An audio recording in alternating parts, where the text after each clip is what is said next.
Empire, Leicester Square, August, midnight, IMAX.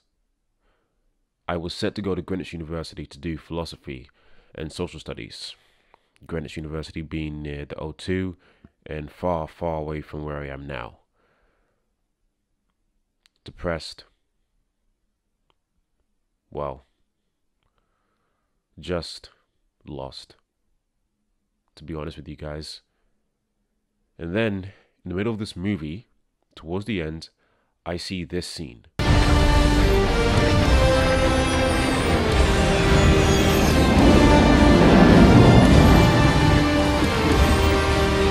And immediately, the crowd starts cheering and clapping, and as the score rips through the auditorium, and then, in that moment, I knew what I wanted to do. Moved to Kingston University, took film studies. Long story short, now I'm here. All because of this one scene. I'm Maverick, back with another film essay, and today we're talking about Guardians of the Galaxy.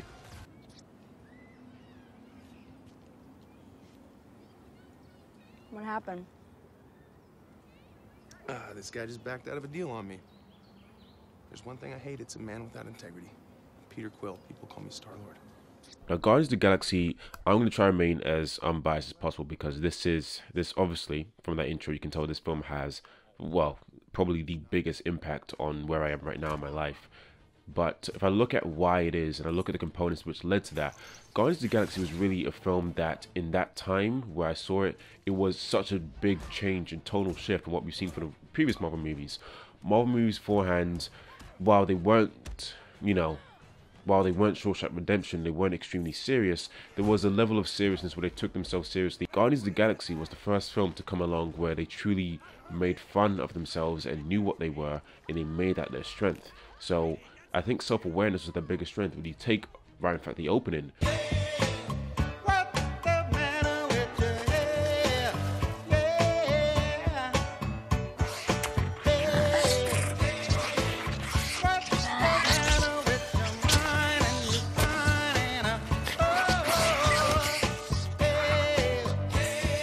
The opening itself, we see Peter Quill, Star-Lord, who is actually the main character of the story for obvious reasons. The intro of the movie, Peter Quill dancing through To Come and Get Your Love, provides an extremely, extremely humorous and warm opening to the movie where it tells you, okay, this is what we are. If you're not going to like it, if you don't like this scene, you're probably not going to like the rest of the movie. If you love this scene, sit in, relax, you're about to enjoy the rest of this movie. And when I saw this scene, I knew immediately that this movie was going to be a great movie, right down the line. Secondly,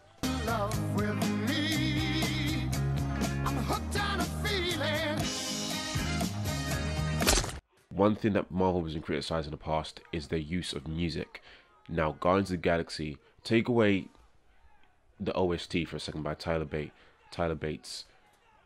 The soundtrack is absolutely phenomenal in this, and the soundtrack is not just used to sell copies or just used for marketing. The soundtrack generally fits the story and is worked within the story towards the final end, where literally a song from the soundtrack is what saves the galaxy. Things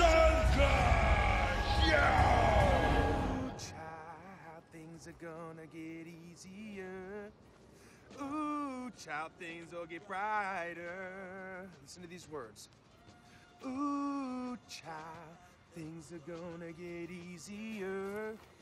Ooh, child, things will get brighter. Now bring it down hard.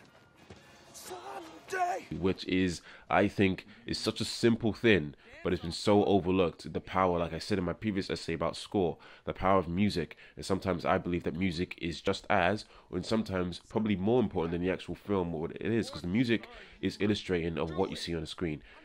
A good piece of music, a good soundtrack, a good OST, to know that is, if you can listen to that OST or that soundtrack without looking at the film, you can already gauge what the tone is of the film and what they're trying to make you feel and what the main shift of it is.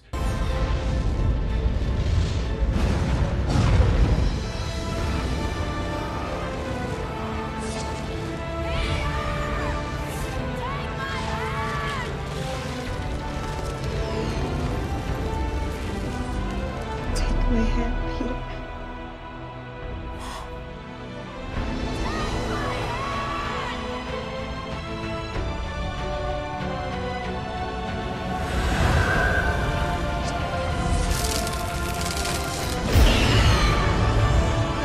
it was a great pleasure. And to be honest with you, if you look at what Guardians of the Galaxy was trying to do, what its aim was, is to give the audience a good time and yes, to further along the overall story of the MCU.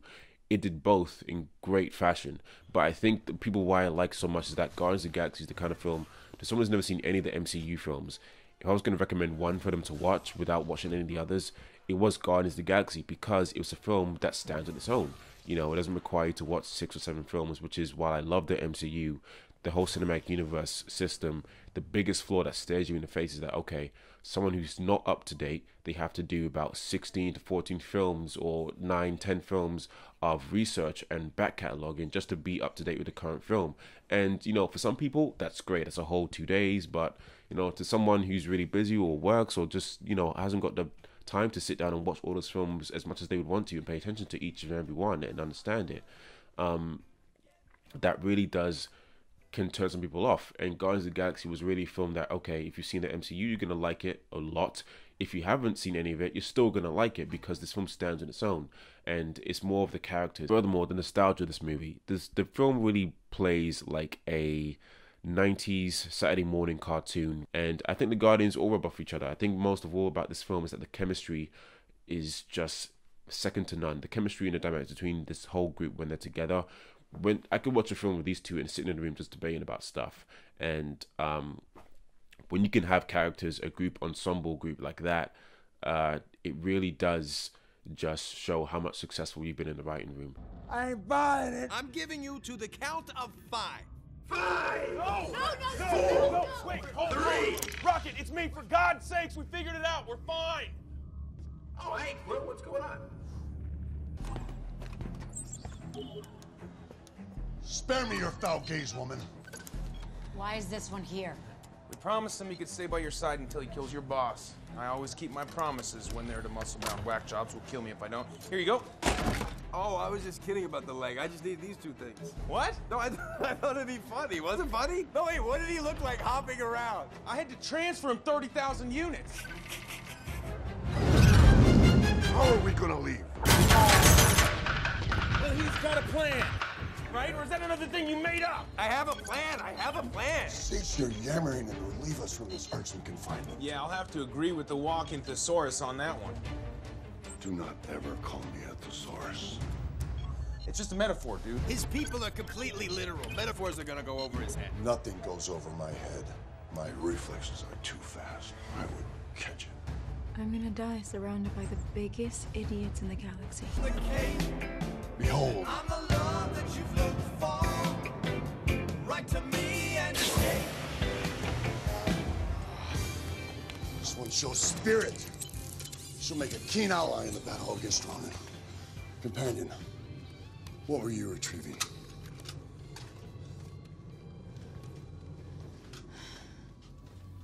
You're an imbecile. Because characters that, when they're together, it's okay, but, you know, something to go home about. It shows that the dynamic needs work. But with this, when Guardians, when they have an ensemble of characters who are in a room alone, just talking about their day, isn't entertaining enough for a movie, it really does say a lot about how well the character's been crafted, especially, and how it's been mixed well without being overbearing or being pandering, or with it being over the top. Because sometimes there's some jokes that hit and miss, but because the dynamic and you enjoy the presence of these characters on the screen, it flies past you unless you really think about it. And you couple that with great, amazing spaceship battles and spaceship action. This film is one of the most, well, for me, one of the most renowned, and I just think overall well put films by Marvel as a whole for what it does for the person. Those said characters having a great dynamic within each other, so it doesn't rely on mindless action to keep your attention, but just a witty banter and a sarcastic writing to keep you in tune between these characters, and also a great OST and a fantastic soundtrack to round it all off and top it off and be the sprinkles on the cake. Sprinkles on the ice cream. Yeah. But yeah, this movie is why I love cinema so much, why I love film so much. It gives you an experience, and for me, if anything with my show, The Art of People, and my other short films, I always aim, how would this make the audience feel? What experience would this, how would this make them feel at the end of the day? And overall, I want that to be joy. When the season's done or when the film is done, I want what I've done to have made them feel happier or feel at least a bit more optimistic about their life more than they were walking in, because that's what this film was for me.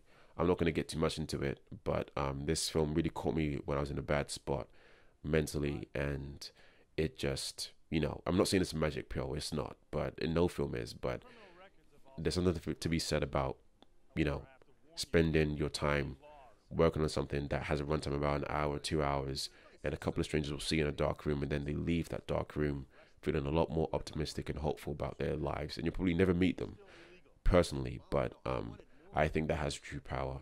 And I am Maverick. You're awesome, and we are Groot. Awesome! We're really gonna be able to jack up our prices for two-time Galaxy Savers. Yes!